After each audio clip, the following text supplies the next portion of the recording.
Hey everyone, I'm Moy, back again with another Toilet Bound Hanako-kun video, Apparition 6, 4 o'clock library. Guys, we are halfway there. This is expected, I believe to be a 12 episode season, halfway there, episode 6, and I know I say this every week, but holy cheeseburger, Batman, did a lot happen in this episode. There's like two key characters I want to talk about in this episode. At the start of this episode, we have Nene and Ko looking for the 4 o'clock library because they want to learn more about Hanako.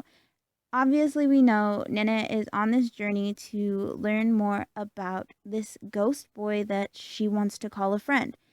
And Ko, on the other hand, is basically wanting to learn more about Hanako-kun in order to prove his brother wrong because he doesn't believe that Hanako is a bad apparition or that he deserves to be exorcised because he's the one keeping the peace. Nene and Ko are then attacked by a giant, paper drawing of Nene, and later on a giant Ko attacks them. Ko tries to save the day, but his staff is still sealed, so that doesn't really work. Hanako appears out of nowhere just in the nick of time to save them. And finally, we are formally introduced to Tsuchigomori, the teacher from last week's episode that Nene barreled into. He doubles as a school teacher and a wonder. He is the fifth wonder, the 4 o'clock library, and I'm assuming he's been there for quite some time.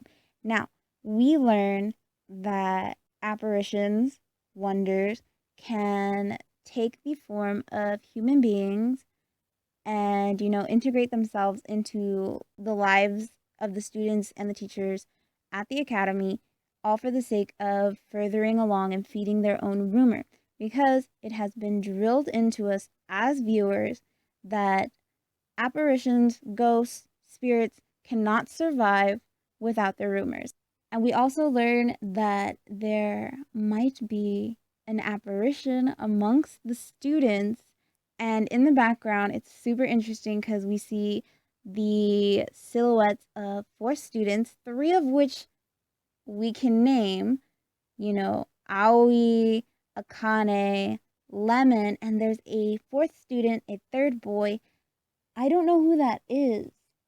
I can't, from looking at the silhouette, from looking at their shadow, I can't identify who this person is. So I'm really excited, super stoked to find out that someone we've already met could in fact be a supernatural entity. Like, that's wicked. I don't know why that didn't cross my mind because, I thought Tsuchigomori was a wonder.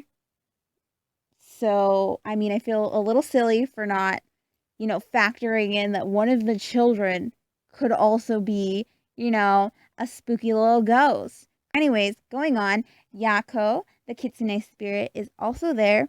Hanako says that it is the job of the wonders to keep peace at the school. He's going to try to get all of the wonders and, like band them together and figure out what's happening, who's feeding into these negative rumors. And Tsuchigomori says that he believes there's a traitor amongst the wonders and that a wonder has formed a close bond with a human, and that human is helping feed all of these negative rumors about the apparitions. Nene so smartly points out, so there's someone like me. My mind goes straight to the green-haired senpai and Natsuhiko and the dark Hanako that they were with last week. So Hanako has a plan because of course he does. He's the guardian of the wonders. So, he has to weed out who this traitor is. His plan, get rid of all of the wonders, and I guess the wonder who puts up the most fight is, the traitor. He tells Tsuchigomori to hand over his Yorishiro, and He's like, all right, that's fine. Tsuchigomori is like, tell me your deepest secret. The children share their secrets, which are highly embarrassing. Nene keeps a journal with a fake boyfriend, the pretend boyfriend being Minamoto Teru, aka Ko's big brother. And Ko's secret is that he's afraid of Oni masks. Ko and Nene want Hanako to share a secret. Hanako's secret is that he likes donuts. Guys, he's so pure. He likes donuts. What kind of donuts? Nene and Ko want to know. He likes homemade plain donuts. And these three precious little creatures go off on a tangent about donuts. Yako and Tsuchigomori look on. Tsuchigomori kind of has a fond look on his face, and he says that they pass with the secrets that he didn't really want to know. There was a joke. As the kids are talking about donuts, Hanako is super happy and kind of shocked because, we learned that he didn't have friends when he was alive. So the fact that these two living, breathing human beings care about him, even as a ghost, that's like really touching and heartwarming. Anyways, I got ahead of myself.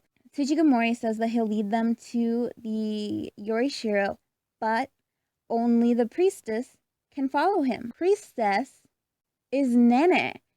That gives me all tons of theories because I've been wanting to know, why can Nene see the apparitions? Why was she able to summon Hanako when Hanako himself said that people usually can't? Does this mean we're going to get to see Nene fight at some point with some like wicked, cool priestess power? Hanako encourages Nene to follow Tsuchigomori into the deepest part of the boundary to, eradicate the Yorishiro. And as they're walking, Tsuchi asks Nene, what does she think of Hanako? How's he been? And she's like, well, he's kind of mean to me and gets into fights, but he rescues me and he's really nice and he's surprisingly kind. And I think of him as a friend. And he gets this expression on his face and he's like, okay. So now they're in the deepest part of the boundary. He pulls out a dusty, crusty little rock and he's like, this is the moon rock. She's like, that's not a moon rock, but okay. Then I asked about the moon rock and he says that it's his most treasured item. It was given to him by someone. And she's like, an astronaut? And she's like, no, just a regular human being. And he goes through the process of unsealing the Yorishiro, breaking its bond, shattering the boundary. And we're treated to seeing why this Yorishiro is so important to Tsuchigomori. Now, shit happens at this point. The moon rock was given to him by a student by the name of Yugi Amane, aka Hanako-kun. As a living, breathing boy in 1969, Hanako was Yugi was fascinated by outer space. He loved the stars and was awkward with words. He didn't have very many friends, but he was easily excitable. Yugi Amane was a third-year middle schooler. Tsuchigomori, posing as a human, is his homeroom teacher. Yugi he's beaten up, he's scratched up, he's got bandages everywhere, on his cheek, on his neck, and Tsuchigomori is being a good teacher and, bandaging up his arm. Yugi won't give up. Who's hurting him? Who's bullying him? Who's beating him up? We can only speculate what's happening. I don't know how other people interpreted this conversation, but the way I took it was Yugi was almost saying that he deserved this punishment, even if it has no justifiable, sound reason. He's okay with it. It's fine. I can say that I wholeheartedly think it's an objective fact that nobody deserves to be physically harmed by another human being. And the fact that this tiny third-year middle schooler thought it was completely okay that he was getting hurt just breaks my heart, just shatters it. And boy, it gets worse. The flashback continues And Yugi goes from, like doom and despair into whipping out his most treasured item, which is the moon rock that fell in front of his home when he was 4 years old. And it, grants him with this belief that he can go anywhere in the world, he can do anything. He's spouting out facts on how far the moon is from Earth and that he's always wanted to go to the moon. And we get this beautiful painting of him standing, holding his moon rock out the window, looking at the moon, which is red, which does not bode well for the next scene. Tsuchigomori is watching him with a fond face, with a fond look on his face. And as he looks away, he notices that Yugi's bandage on his arm is coming unraveled, and he goes to grab the first aid kit again to rewrap his arm. Yugi is standing on the window's ledge, which I can only assume, since we're face to face with the moon, is like on the third, fourth floor of the building. And it's so beautifully painted that it breaks your heart. And this kid is like standing there, arms wide open, talking about how he's always wanted to go to the moon. And you're stuck in this horrific limbo of will he, won't he, is he about to kill himself, what is going to happen? Now, we as viewers know he didn't commit suicide, he was murdered, he's killed before, but the fact that it's so beautifully done, everything about this image is perfect, about this scene, the acting, the music, the coloring. I just don't know how to describe it, but perfect.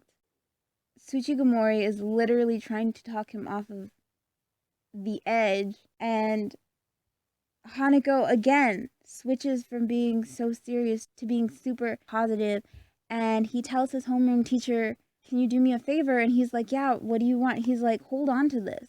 Tsuchigomori says, "But this is your most treasured item." And he's like, "Yeah, but I want you to have it." And he's made a decision that he's never going to leave. He's going to stay forever. Everyone's on high that the moon landing has finally happened, that humans can go as far as they believe they can, and the world is full of hope that this tiny third year in middle school has decided that he's going to stay there forever. Like, that's some wicked dark Peter Pan shit. So after that horrifying flashback, Nene wakes up in the nurse's office and Tsuchigomori is right there with her.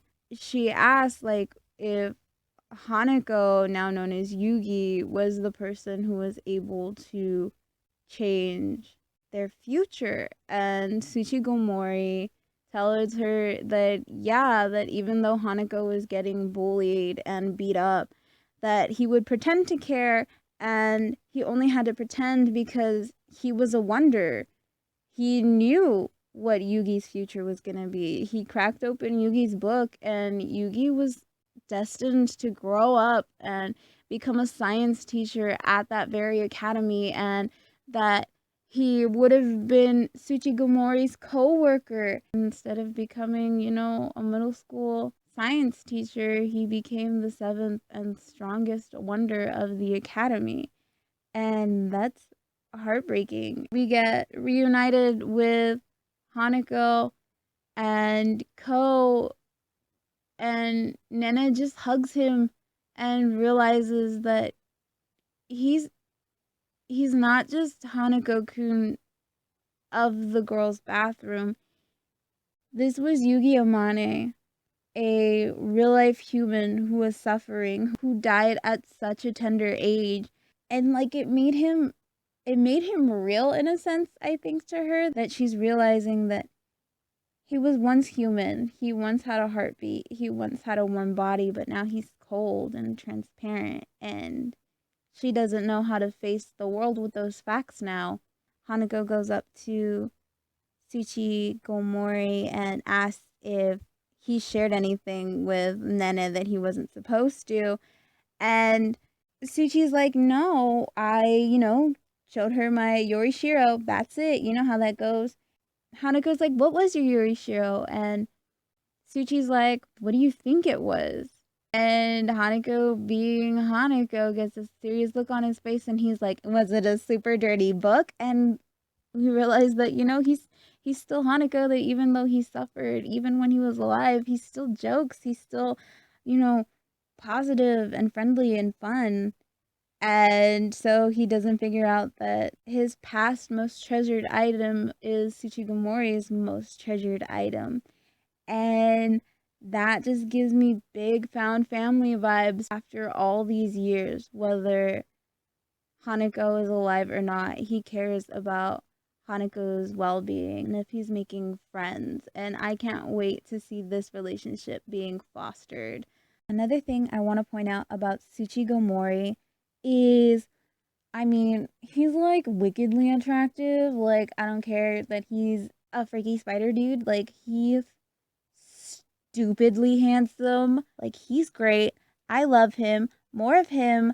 And I also get super big Aizawa vibes from him. He kind of reminds me of Aizawa Eraserhead from My Hero Academia, because when he had fooled Ko and Nene into thinking that he was going to spill their deepest secrets over the school's PA system, he is like, nah, that was mostly a joke, which reminded me of Aizawa and his logical ruse. Big Aizawa vibes, because they're also hot. So there's still a lot for us to learn in the next 6 episodes. It's gonna be a wild ride. Why don't you let me know in the comments down below, what are some of your theories? What was your favorite scene in this episode? If you could take a moment to like this video, subscribe to this channel, I'd really appreciate it. Once again, I'm Moy. This has been something neat, and I'll catch y'all in the next video.